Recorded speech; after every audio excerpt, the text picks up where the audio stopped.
Pathanamthitta traffic SI അസർ ഇബ്നു മിർ സാഹിബും സഹപ്രവർത്തകരും അല്പം തിരക്കിലാണ്. പത്തനംതിട്ട KSRTC സ്റ്റാൻഡിലേക്ക് ഒരു ജീപ്പ് നിറയെ കുപ്പിവെള്ളവുമായാണ് ഇവർ എത്തിയത്. കുപ്പിവെള്ളവുമായി നേരെ തിരുവനന്തപുരം ഫാസ്റ്റിലേക്ക് ചാടിക്കയറി.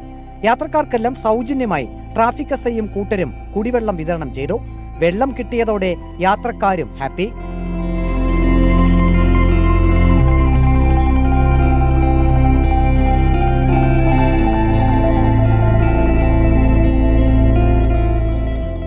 വലിയ ഉപകാരം. ചൂടിനെ പറ്റി പറയാനൊന്നുമില്ല. എന്താ പറയുന്ന ചൂടിനെ പറ്റി? Thank you sir.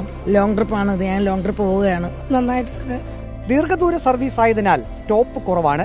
യാത്രക്കാർക്ക് കുപ്പിവെള്ളം വാങ്ങാൻ സമയം കിട്ടിയെന്ന് വരില്ല. തങ്ങളെ കൊണ്ട് പറ്റുന്ന ഒരു സഹായം അത്രയേ ഉള്ളൂ. ട്രാഫിക് SI അസർ ഇബ്നു മിർ സാഹിബ് പറഞ്ഞു. ഇപ്പം പൊതുവെ ചൂടാണല്ലോ. ചൂട് ഏതാണ്ട് 11 മണി കഴിഞ്ഞപ്പം ചൂട് കൂടി വരുന്നുണ്ട്.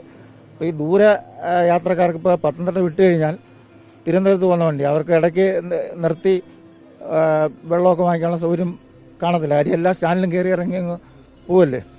ചെറിയ ട്രിപ്പാണെങ്കിൽ ഷോർട്ട് ഡിസ്റ്റൻസിൽ ആൾക്കാർക്ക് ഇപ്പം ഉദാഹരണത്തിന് അടൂർ ഇറങ്ങിയാൽ അവിടെ നിന്ന് വെള്ളം വാങ്ങിച്ചുകൊണ്ട് കയറാൻ പറ്റും. ഇപ്പോൾ ഇതൊക്കെ തിരുവനന്തപുരം കിളിമാനൂർ അങ്ങോട്ട് പോകാനുള്ളവരായിരിക്കും. അപ്പോൾ സാധാരണ KSRTC ഇടയ്ക്കിടയ്ക്ക് നിർത്താറില്ല, സ്റ്റാൻഡിലേ നിർത്തി പോകാറുള്ളൂ. അപ്പോൾ അവർക്ക് വെള്ളം കിട്ടാനുള്ള ചാൻസ് കുറവാണെന്ന് മനസ്സിലായി. അങ്ങനെ ഞാൻ തന്നെ അത് ഒരു ചെറിയ ഒരു മനുഷ്യനോട് മറ്റൊരു മനുഷ്യനോടുള്ള ഒരു കടപ്പാടെന്ന നിലയിൽ ഈ സാഹചര്യത്തിൽ അങ്ങനെ ചെയ്തതന്നേ ഉള്ളൂ. എൻ്റെ സ്വന്തം ചരിത്രം. ജീപ്പിൽ കൊണ്ടുവന്ന കുപ്പിവെള്ളം മുഴുവൻ വിതരണം ചെയ്തിട്ടാണ് ട്രാഫിക് SIയും സംഘവും മടങ്ങിയത്.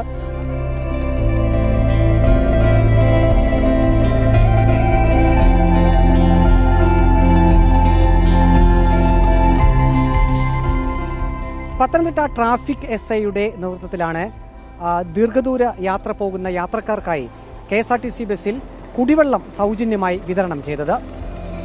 വീഡിയോ ജേർണലിസ്റ്റ് അജി കൊടുമണ്ണൊപ്പം reporter Praveen Purushothaman, in reporter, Pathanamthitta.